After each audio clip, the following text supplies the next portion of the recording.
మాట్లాడే ముందు ఆలోచించి మాట్లాడండి. ఎందుకంటే ఇక్కడ ప్రజల దృష్టిలో రాజశేఖర రెడ్డి గారు దేవుడు ఈ ప్రాజెక్టు కట్టినందుకు. ఇక గత 5 సంవత్సరాలుగా ఈ ప్రాజెక్టు మెయింటెనెన్స్ చేస్తున్నా ఈరోజు ఈ ప్రమాదం వచ్చేదే కాదు. జగనన్న గారు గత 5 సంవత్సరాలుగా ముఖ్యమంత్రిగా ఉన్నారు. జగనన్న గారు రాజశేఖర రెడ్డి గారి ఆశయాలను నిలబెడుతున్నాను అంటున్నారు.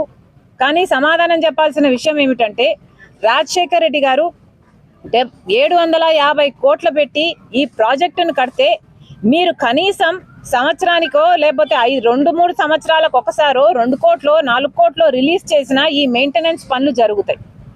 కానీ రాజశేఖర రెడ్డి గారు 700 కోట్లు పెట్టి ప్రాజెక్టు కడితే మీకు కనీసం ప్రాజెక్టు మెయింటైన్ చేసే ఇంగితం కూడా లేదు అంటే మరి మీరు రాజశేఖర రెడ్డి గారి ఆశయాలను ఎలా నిలబెడుతున్నారో వైసీపీ నాయకులు సమాధానం చెప్పాలి. రాజశేఖర రెడ్డి గారు ఎంతో చిత్తశుద్ధిగా జలయజ్ఞం తలపెడితే ఈ ప్రాజెక్టు సాధ్యమైంది. 1,00,000 ఎకరాలకు నీళ్లు ఇస్తున్నది. ఒంగోలు పట్టణంతో సహా చుట్టుపక్కల మండలాలకు తాగునీరు కూడా ఇస్తున్నది. మీ పుణ్యమా అని ఈరోజు ఇంతమంది మంత్రులు ఎమ్మెల్యేలు వీళ్ళందరూ ఉన్నారు ఇక్కడ. సంబంధిత మంత్రి అయితే సంక్రాంతి డాన్సులు చేస్తాడంట తప్ప పని చేయడట. ఇక్కడ ఏ మాత్రం మెయింటెనెన్స్ ఉన్నా ఈ ప్రమాదం జరుగుండేది కాదు. ఈరోజు ఒంగోలు పట్టణం సైతం మంచినీళ్లు రావటం లేదు.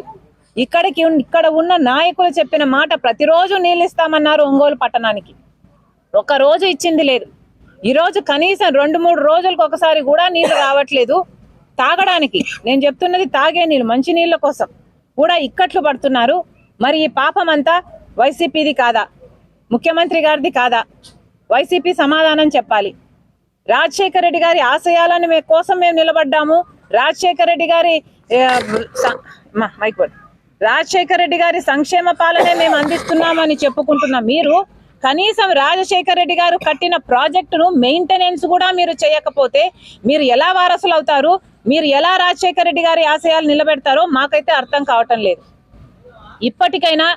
ఇప్పటికైనా వెంటనే ఏదైనా చేయకపోతే ఈ ప్రాజెక్టు మొత్తము కూలిపోయే ప్రమాదం ఉందని ఎస్సీ గారు ఎప్పటి నుంచో మేము 2020 నుంచి అడుగుతున్నాము. మరమ్మతులు చేయాల్సిన అవసరం ఉంది అని ప్రతి సంవత్సరము అడుగుతున్నాము. కానీ ప్రభుత్వం పట్టించుకోవట్లేదు అంటున్నారు. ఏ సంవత్సరానికి ఆ సంవత్సరం 1 కోటి రూపాయలు ఇచ్చినా 2 కోట్లు ఇచ్చినా ప్రాజెక్ట్ మెయింటెనెన్స్ అయిపోయేది, ఈ ప్రమాదం వచ్చుండేది కాదు అని ఎస్సీ గారే చెప్తున్నారు.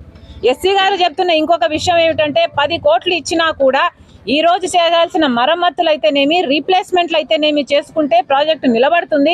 లేకపోతే ఈ ప్రాజెక్టు నిలబడే అవకాశమే లేదు, మొత్తం నాశనం అయిపోతుంది, అసలు ప్రాజెక్టు కట్టి కూడా వృధా అయిపోతుంది అని చెప్తున్నారు. కనీసం ఇప్పుడైనా కళ్ళు తెరవండి.